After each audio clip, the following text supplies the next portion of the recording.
പ്രേക്ഷകർക്കും filmy things എന്ന YouTube ചാനലിലേക്ക് സ്വാഗതം. തൻ്റെയൊപ്പം അഭിനയിക്കാൻ പല നായികമാരും ആദ്യം തയ്യാറായില്ലെന്ന് നടനും സംവിധായകനുമായ പ്രദീപ് രംഗനാഥൻ.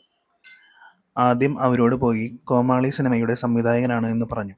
പരിചയപ്പെടുത്തുമ്പോൾ വർക്ക് ചെയ്യാൻ എക്സൈറ്റഡ് ആണെന്ന് പറയും. പക്ഷേ ഞാനാണ് ഹീറോ എന്ന് കേൾക്കുമ്പോൾ അയ്യോ ഡേറ്റ് ഇല്ല, ഞാനൊന്ന് നോക്കിയിട്ട് പറയാം എന്നെല്ലാം പറയും. പ്രദീപ് നായകനായി എത്തുന്ന ഏറ്റവും പുതിയ ചിത്രമായ ഡ്രാഗണിന്റെ പ്രീ റിലീസ് ഇവന്റിൽ വെച്ചായിരുന്നു പ്രദീപ് രംഗനാഥൻ ഇക്കാര്യം പറഞ്ഞത്. ചിലർക്ക് ഞങ്ങൾക്ക് വലിയ ഹീറോകളോടൊപ്പമാണ് അഭിനയിക്കാൻ താല്പര്യമെന്ന് ഓപ്പണായി പറഞ്ഞു. അവർക്ക് നന്ദി. ചിലർ ഇതിൽ ഒരുപാട് അഭിനയിക്കാനുണ്ട്, ഞാൻ പെർഫോമൻസ് കുറച്ച് കുറവുള്ള സിനിമയാണ് നോക്കുന്നത് എന്നുവരെ പറഞ്ഞിട്ടുണ്ട്. അങ്ങനെയിരുന്ന എനിക്ക് ഈ സിനിമയിൽ അനുപമയും കായാന്തവും നായികയായി വന്നു. രണ്ടുപേർക്കും നന്ദിയെന്നും പ്രദീപ് പറഞ്ഞു.